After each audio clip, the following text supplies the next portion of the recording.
Pemirsa, motif pembunuhan Brigadir Yosua masih simpang siur. Hingga kini, polisi masih belum memastikan penyebab pasti tewasnya Brigadir Yosua.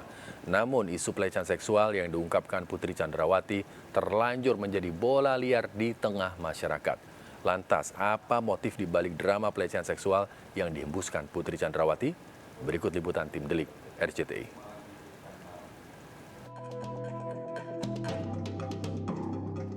Motif pembunuhan Brigadir Yosua hingga kini masih belum sepenuhnya terpecahkan. Meski para tersangka telah ditetapkan, termasuk pelaku utama yakni Ferdy Sambo dan Putri Chandrawati, nyatanya kasus ini masih menyimpan sejumlah teka-teki. Diduga isu pelecehan seksual memang sengaja dimunculkan sebagai upaya agar Ferdy Sambo dan Putri Chandrawati lolos dari ancaman hukuman maksimal yakni hukuman mati. Menurut Ketua Presidium Indonesia Police Watch atau IPW, Sugeng Imam Santoso mengungkapkan skenario terkait pelecehan seksual PC yang melibatkan mendiang Brigadir Yosua telah dipersiapkan sejak lama.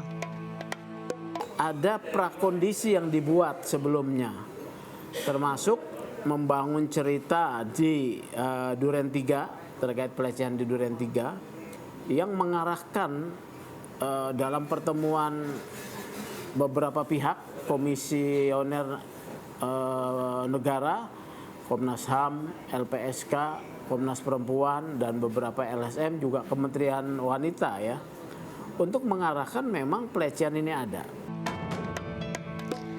Terkait maraknya tudingan, Komnas Perempuan menegaskan pihaknya menerima laporan Putri Chandrawati dengan berpegang pada keterangan korban, saksi, dan juga keterangan ahli.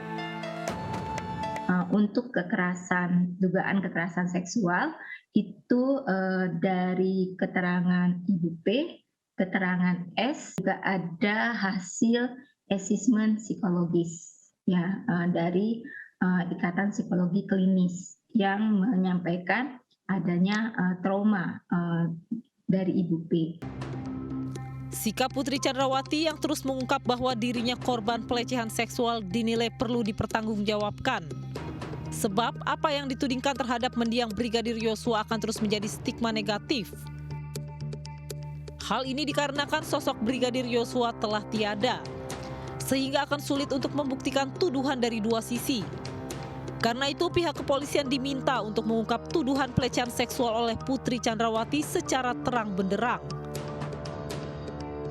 Jika tidak terbukti, maka keterangan PC bisa digugat balik menggunakan pasal-pasal di Undang-Undang Hukum Pidana.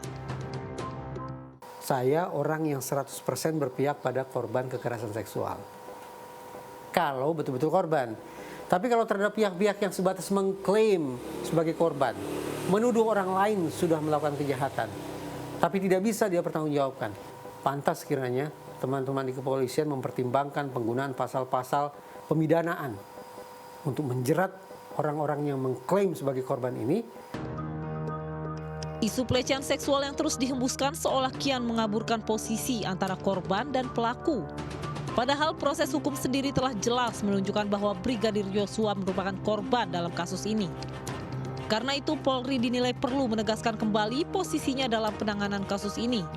Jangan sampai hukum kembali tumpul dan keadilan lagi-lagi tidak memihak mereka yang lemah.